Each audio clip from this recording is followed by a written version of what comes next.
canvas. It would be exemplary, outstanding, exciting. So there'll be 3 videos on the nervous system and 3 videos on the skeletal muscle when we get there. So we left off talking about Golgi tendon organ, okay? In a global perspective, we are talking about what? Muscle proprioceptors, okay? We already talked about the muscle spindle, and Dusty informed us that we did a whole lab on the muscle spindle, which no one apparently remembered having their knee reflexes tested, which is awesome that we're acquiring knowledge, okay? So the next stop was the Golgi tendon organ, okay? So if we go back and look at this location-wise, the Golgi tendon organ is located here.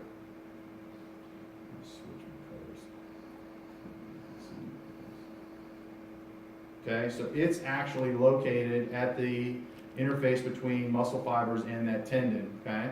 Whereas the muscle spindles are located within the muscle, okay? You can sense the length changes within the muscle, whereas now the tendon, Golgi tendon, is going to look at the tension developed in the muscle, but we're doing it at that junction between the tendon and where the muscle fibers meet, okay? So if you look at the anatomical structure of the GTO, you can see that it has a lot of sensory afferent neurons. How is it different than the muscle spindle? The muscle spindle has fibers that are contracting along with the extra fusal fibers controlled by the gamma motor neurons. There's no muscle fibers in the Golgi tendon neuron. They're just specialized sensors that are sensing that tension and then fed through the sensory neuron going up to the spinal cord and brain, okay? So it results in a reflex relaxation of muscle by sending a IPSP. What's an IPSP? We talked about that on Monday. Inhibitory. Potential. Potential, yeah. Inhibitory postsynaptic potential, okay? So with the muscle spindle, what were we doing? We were contracting, so we actually had an EPSP. We were causing a contraction. Here, we want to relax or inhibit that muscle contraction with the Golgi tendon organ to prevent any damage that's occurring with that, okay? And so, let's take a look at this. So the Golgi tendon organ detects tension, okay, applied to the tendon. Sensory neurons then conduct that to the spinal cord. So here we are again in the spinal cord now, okay? So sensory neurons synapse with inhibitory interneurons that synapse with alpha motor neurons, okay? So this is a little different now. We just had sensory neurons that were synapsing with alpha motor neurons with the muscle spindle, but in this case we are now having a inhibitory interneuron that is in the spinal cord that is going to generate that IPSP, then send it down the alpha motor neuron, okay? So this inhibitory interneuron then causes inhibition of the alpha motor neuron, which causes the muscle to relax, relieving the attention applied to the tendon, okay? So the other thing you'll notice is where is that relaxation occurring at? So here, we were talking about stretching it, and we contracted this muscle to prevent that stretch here. We're causing this to do what? Relax now so that we can prevent that tension, okay? So a little different. Signals are still going up to the brain because we have to know, the brain has to know what's going on. So this is still a spinal reflex, more complex because you now have that inhibitory interneuron within the spinal cord that's creating that IPSP, okay? Questions about that? Is this picture showing it in action, or is it just showing, like, in general what the anatomy is? Just the anatomy of it is. It's not an action picture of it. So can you describe the action that would be occurring? No? So take the picture that you have with the alpha motor neuron innervating the hamstring or the quadricep, no, the hamstring muscles. What is it? Hamstring, quadricep? Who knows? The hamstring muscles. So what would you be relaxing? So what do the hamstring muscles do?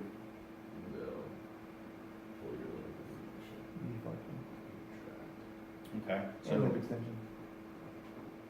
To a certain predominantly what do they do? extent. Could that be knee flexion? Yeah. In a real person? They do it opposite? No, there's some hip flexion in there as well. Well, it's Oh, more hip complex. extension, my bad, hip extension. Yeah, but predominantly, that's what the hamstrings would do that, right? Unless your cadavers are different than the cadavers that we're working on. Yeah, You know what cadavers used to be, like, so it used to be people. Yeah. I'll be a cadaver when I die. I think all of you should be cadavers as well. Karen, what do you feel about that? You may be sooner, a cadaver sooner than you think if you're late for class one time. Is that a threat? Winnie, shut that down. When I start saying stuff like that, we can't have that on the record. What do they do when they're done with cadavers? Huh? What do they do to them? Like, how do they get rid of them? Cadavers? Yeah, how do they dispose of them? They probably come up to. You have to send them back. You buy them through a company. You just throw them out. Do they- Throw 'em do they out. burn- do they Waste. burn them up? Yeah, how do they- SMU, the cats eat them. Do they bury them or do they just burn them up? No, usually, it depends on if it's someone like you that had specific instructions to say, return my body so that my family can bury it in a plot, or cremate me and then my family can bury it in a plot. So if you had a plan, there could be a plan. If you get cremated and you're kind of lost as heat energy into outer space of no use to anyone. No, after they've done dissecting. So they do cremate you after you've been dissected. It depends.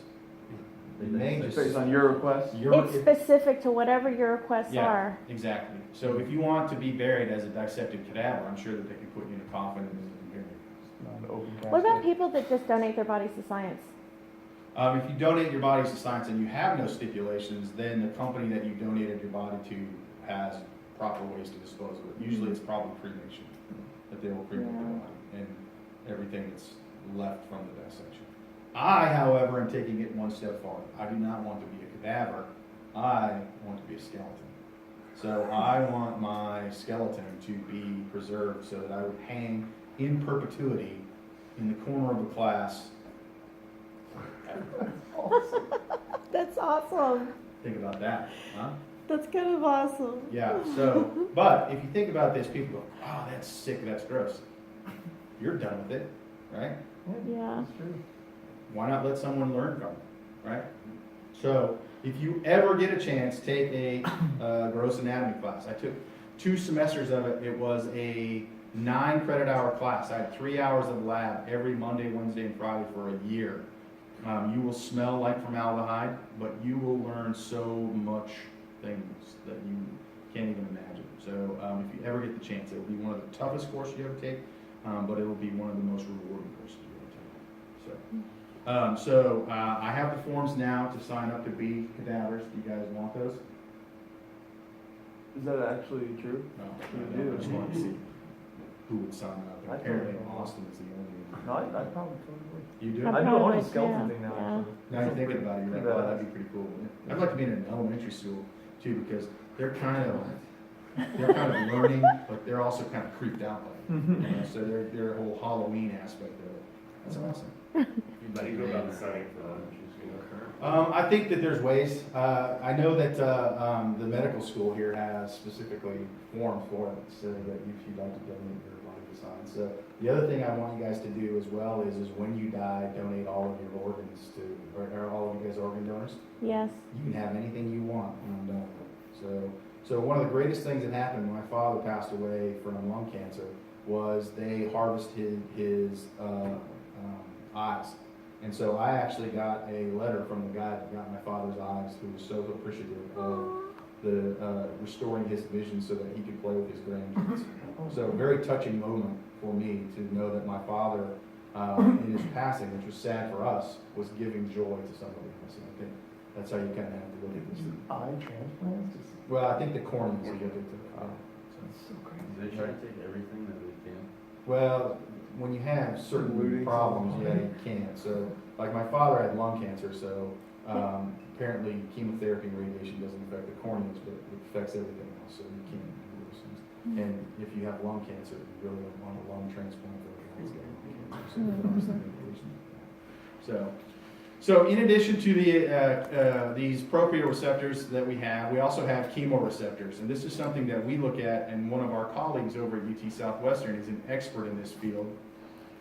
You may have seen him at some of our talks, but his name is Scott Smith, and he is interested in the exercise pressor reflex, and I'm going to show you a picture of that in a minute.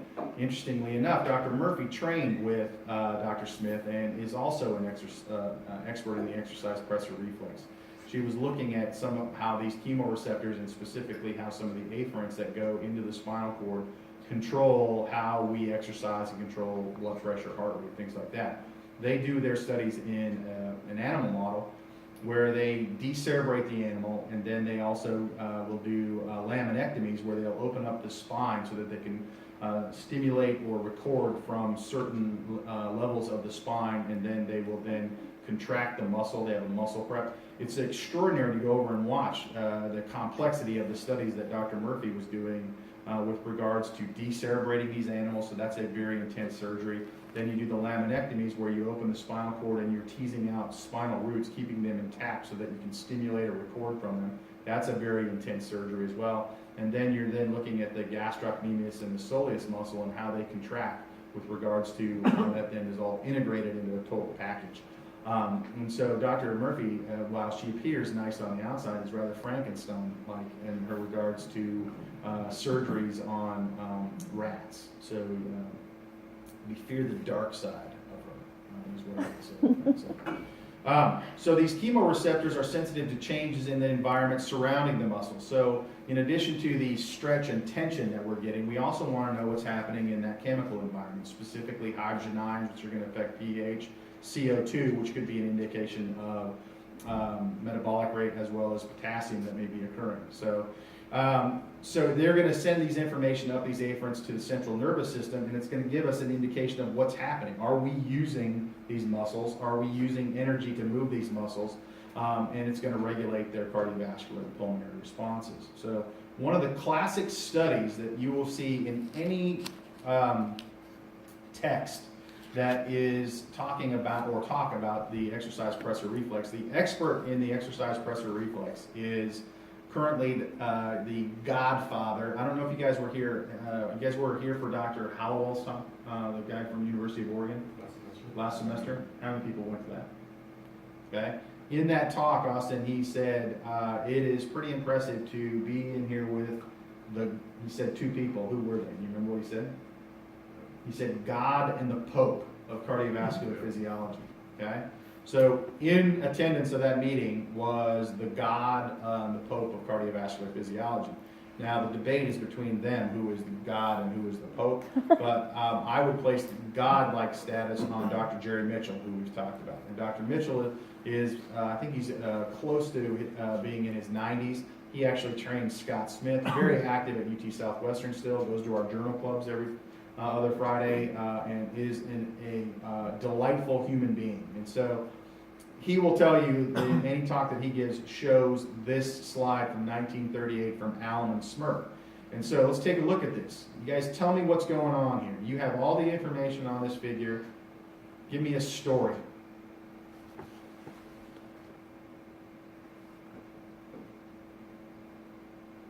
So systolic blood pressure on the y-axis, 90 to 120, okay? And then we have time, 0 to 14. We always, but we have some dots before before 0, so that's some baseline data. And then at time 0, we are doing, from 0 to 6 minutes, we're doing two things. We're exercising the lower leg and providing occlusion, okay? And so when we're applying occlusion, what are we doing? Okay? So in this case, what we're doing is we're applying venous occlusion, okay? Because you're exercising for 6 minutes, you're going to need blood flow to go to the limb, correct?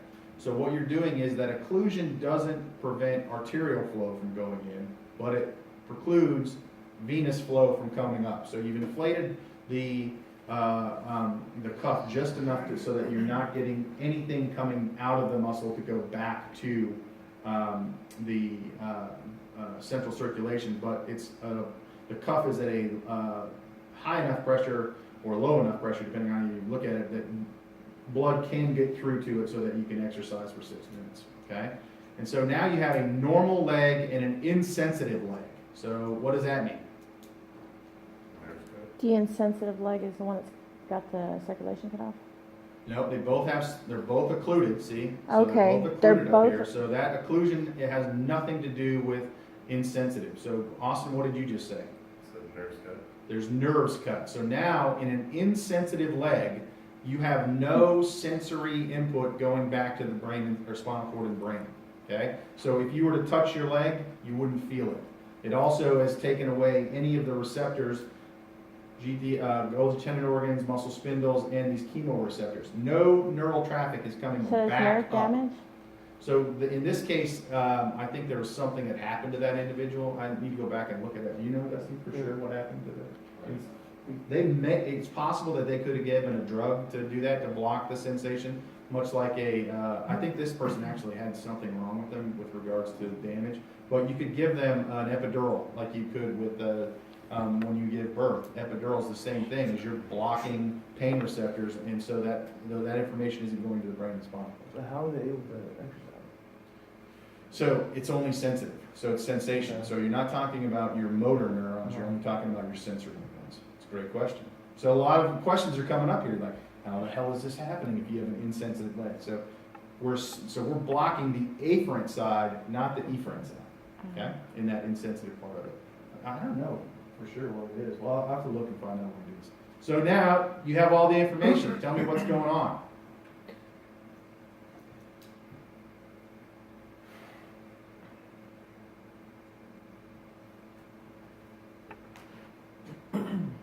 This is blood pressure taken from what section of the leg? Doesn't matter, Doesn't just matter. blood pressure. Well, it returns to baseline in the insensitive leg. One leg is not getting enough blood?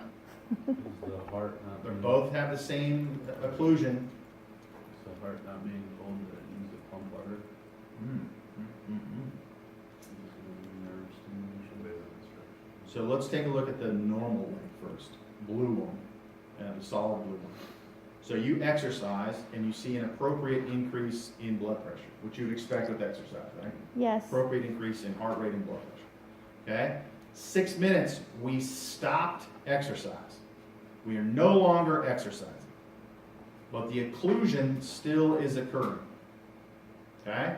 And in the normal functioning leg, blood pressure stays elevated and even a little higher at 9 minutes compared to the final exercise point at 6 minutes.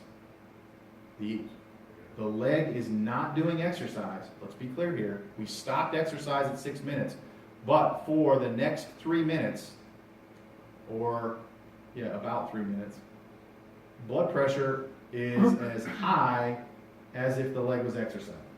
Greater metabolites of CO2 is causing the BP to still rise.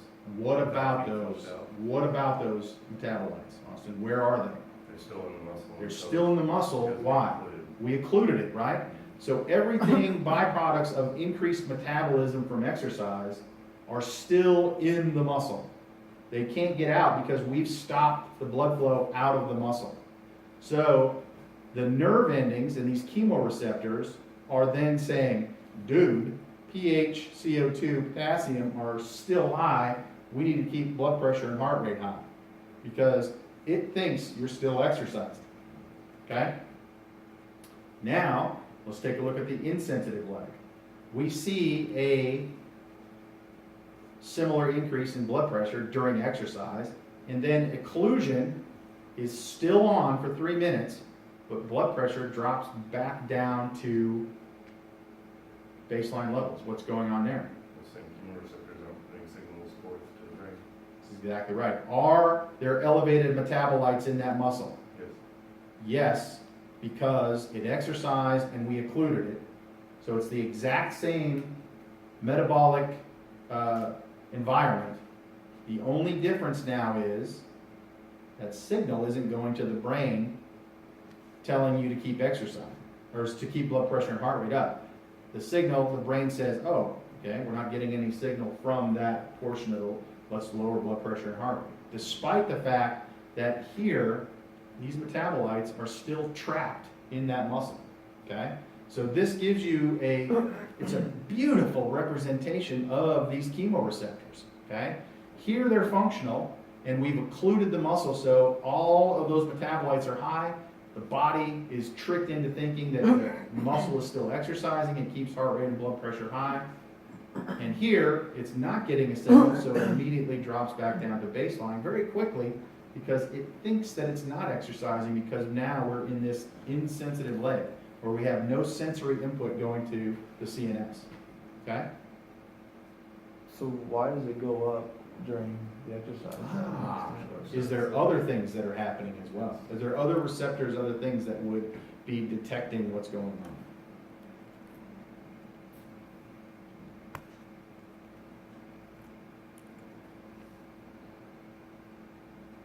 Like maybe mechanoreceptors. I was gonna say, I'm sure. So there's other things that would be working that we're blocking here. So this is specifically looking at those chemoreceptors, okay? That's a great question. So we have redundancy in the system to ensure that we know what's going on. What would happen if our chemoreceptors fail?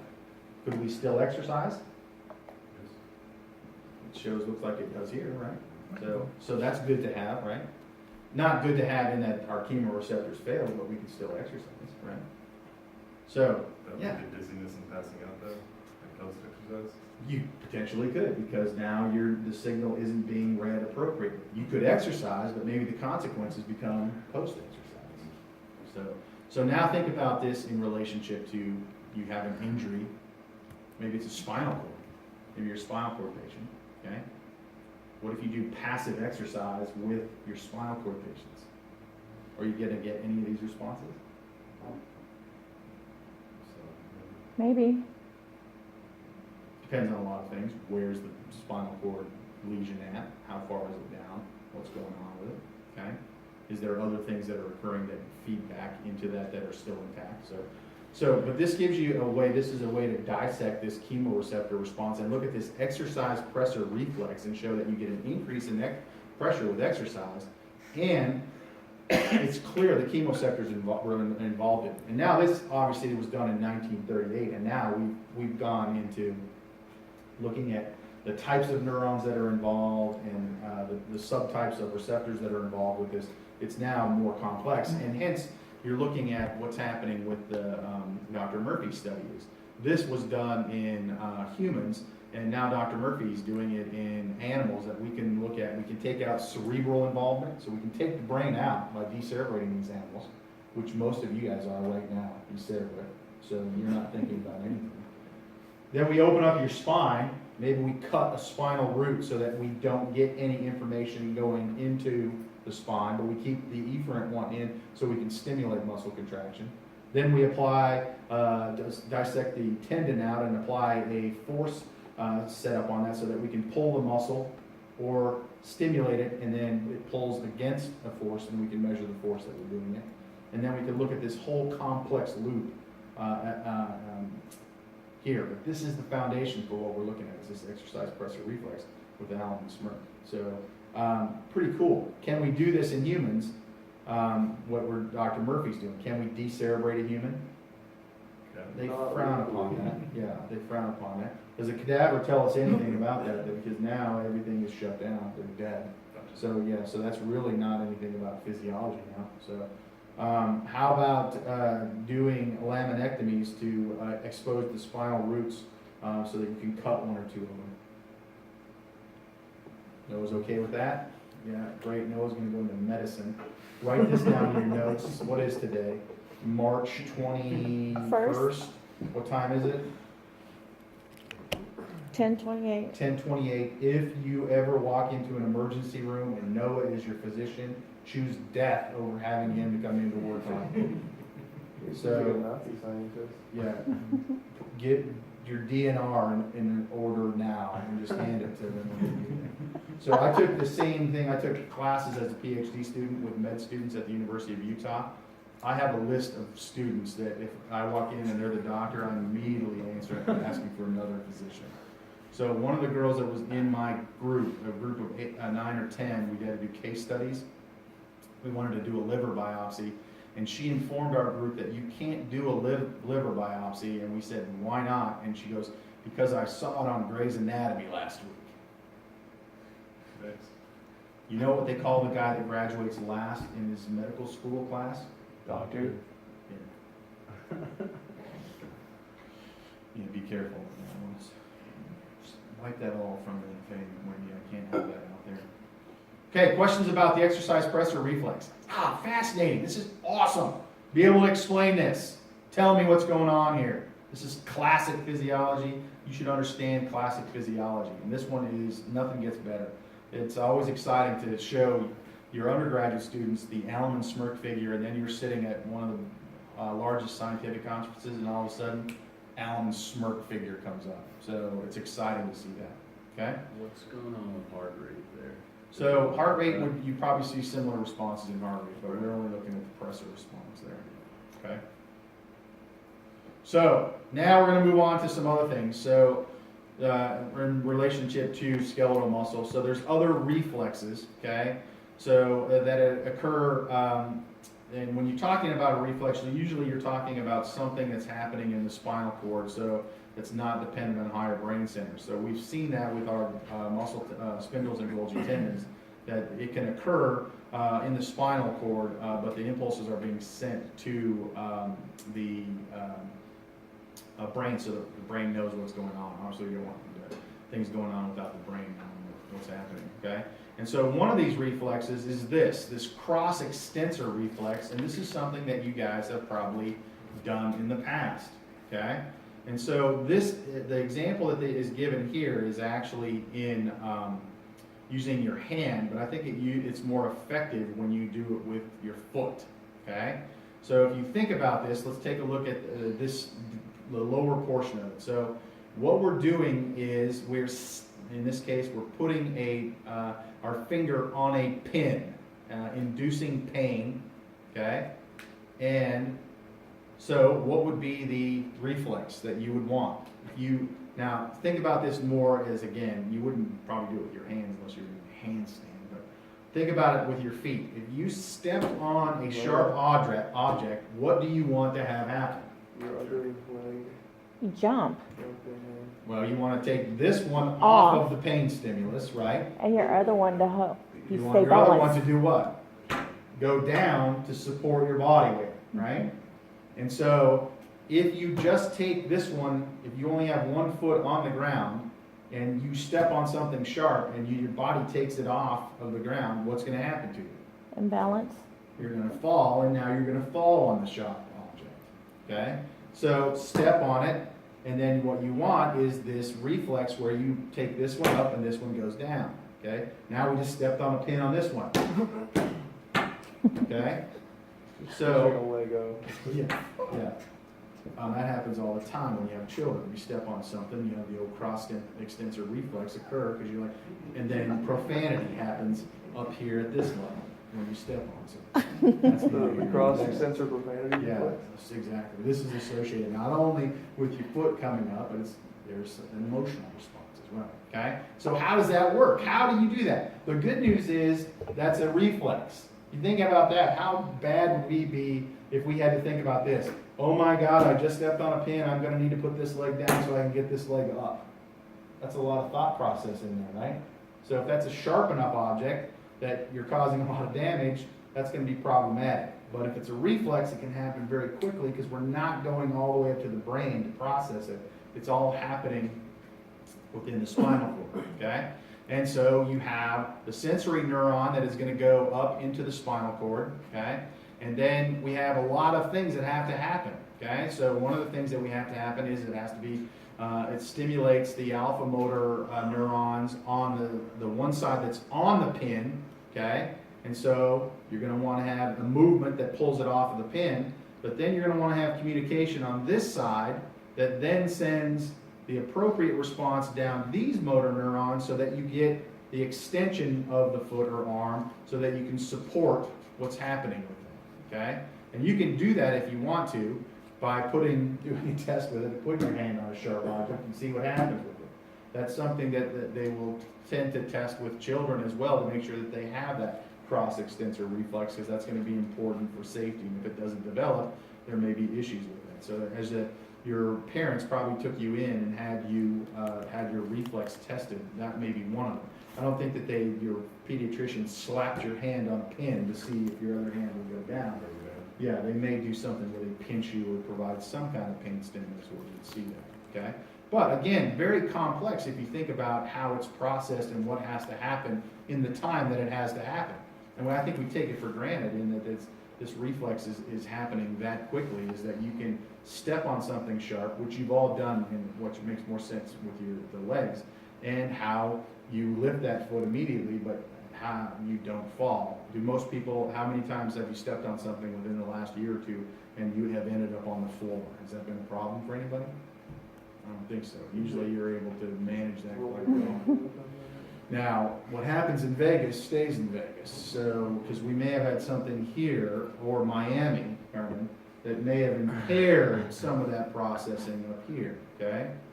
So, you can't apply that under normal physiology, because that probably wasn't normal physiology, right? But again, what happens in Vegas stays in Vegas. Okay, any questions on that? So associating that with exercise, will that be increased response, or?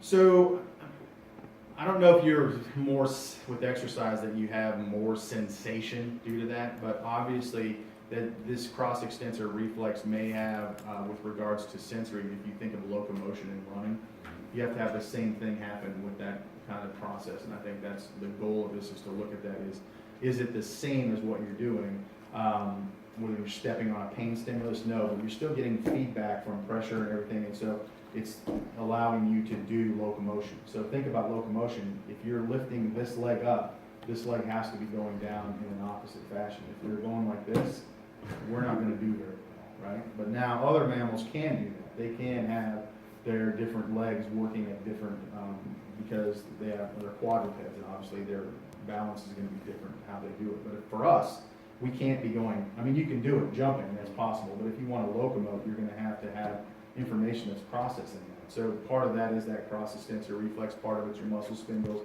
part of it's your Golgi tendon organ. So all of this combined allows us to do what we're able to do. And think about what we're able to do. I mean, it's pretty complex. Think about some of the sports that we do. So Hannah does running. Sure, that's great. But now she's kicking a ball.